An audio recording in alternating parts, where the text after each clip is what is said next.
Hey, everybody. So while we totally talked about seed staking and covered it in the AMA the other day, I thought I would just make another standalone video just showing the process of creating your stakes so that you could refer to this without having to go through the entire AMA to find it. So let's get started and I will show you the process.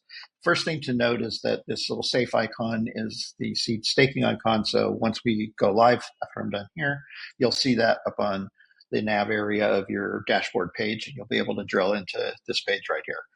So what are we seeing here? Well, first we're seeing that we can stake farm rewards into one of four tiers in the staking protocol. So as you can see, there's sack, crate, barrel, and bin. Each one of them goes up in the APY rather, and then also how long they're locked. So you can see that information there.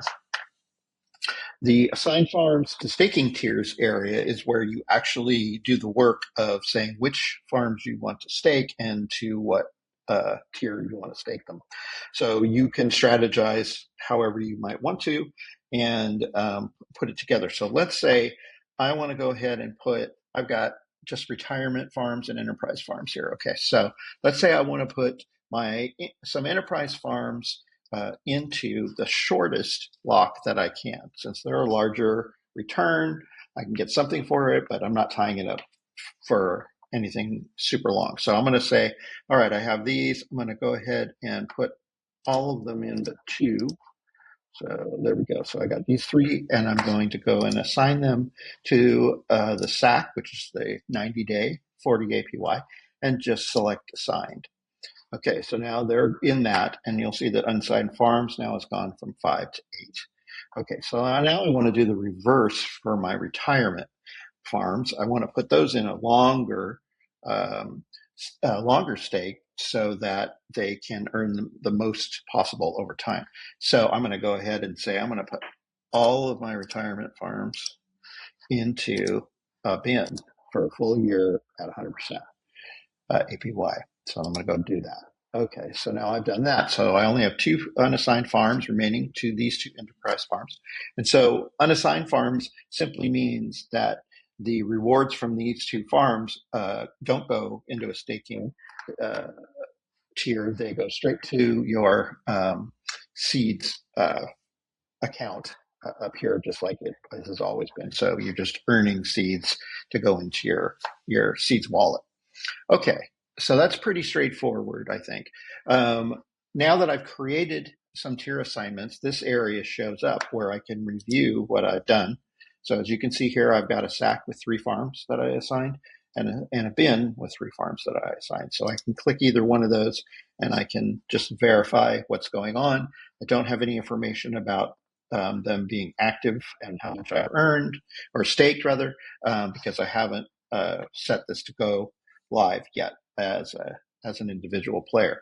Okay, so then I can come back here and I can look at these and say, yeah, that looks great. But the first time you set this up, before you hit this begin staking button, which sets everything into motion, you do have the opportunity to remove these and change this around. So my idea was just to let everybody be able to play with it a little bit and strategize before hitting begin staking, because once you hit that, you're locked in. So let's just say, well, I actually want to put one retirement one in the short term, and I want to put one enterprise here in the long term. So I'm going to go ahead and click remove one retirement, and then I'm going to hit go back into the bin, and I'm going to remove one of the enterprises. So they're now back here in unassigned. And so then what I want to do is take this retirement that I pulled out, put it into the short term, and I assign, and then I'm going to take that enterprise and put it in a bin in the long term. So now I've just switched those two. So now I can see I still have 3 in the sack and 3 in the bin, but they're going to not be all the same. So we've got 2 enterprises and a retirement, and in the bin we have 2 retirements and an enterprise. So you're able to do this when we first get started. Again, once you have this set up and ready to go, and you click on begin staking, that will lock these choices in and you won't have the ability to remove them from anywhere. They're going to be locked for the timeline that the particular tier set up. So let's go ahead and do that, and we can see what it looks like after that. So I'm all set. Everything's good. So I'm going to go ahead and click begin staking. I'm getting a warning message here about just what I just said about being locked. And I'm going to go, okay. So now I'm put that in and my staking is now activated. And so now the interface changes a bit. And now it's showing what we have staked in each section, but nothing has happened yet. So we don't have any seeds yet. So basically, the reason that staked is 0 is because we haven't earned our reward. Those are staked reward seeds. So the farm itself has been staked, but it hasn't earned anything yet. So that's why everything is 0, but you do get this breakout. So we'll have numbers starting to pop up here for the 3 we have in the sack and for the 3 we have in the bin.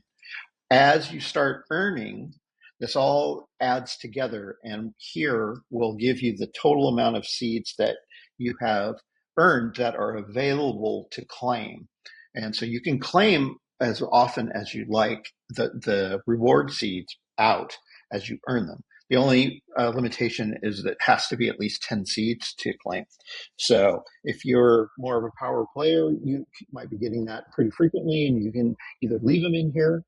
They aren't earning anything sitting here, by the way, or you might want to claim them and put them right back into this protocol. How can you do that? You don't have to stake a farm to be a part of this. You can also just straight deposit seeds into the staking protocol, as long as you have some in your seeds wallet. So I'm going to do that now, and I'm going to say, okay, I only have 192. So let's say I'm going to deposit 150 seeds in a crate in this one. And so now I'll just go deposit and lock. And now that has happened. It gives me the unlock date. And so now we see that there's seeds in here. And this shows staking because we put those seeds in directly. We didn't earn them. So that's why that now says 150 has been staked. So hopefully that makes sense. So now all of these are earning, and this will start to update. Let's talk about that for a second.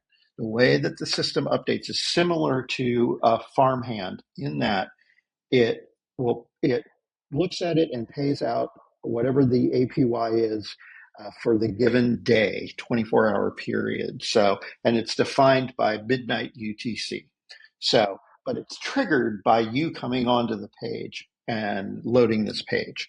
So you don't lose anything. You don't have to come up every day or anything like that. It keeps track of that. So let's just say you're gone for a week and then you come back and load the page. It will load up 7 days worth of rewards. But it's doing it. It's counting. The clock is counting every 24 hours. You get whatever the daily reward is. So that's how the system works in terms of counting it. And then we'll put in here and make it available to be claimed.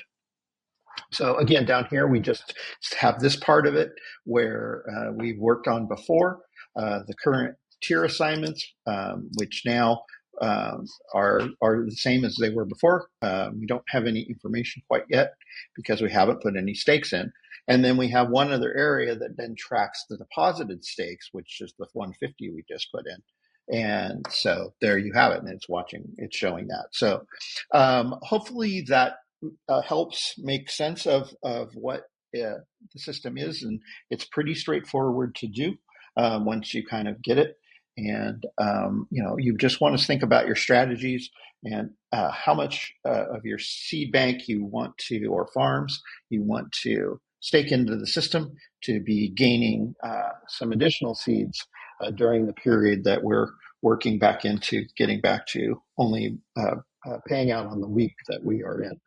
So there you have it. I'm going to launch this shortly, and happy staking.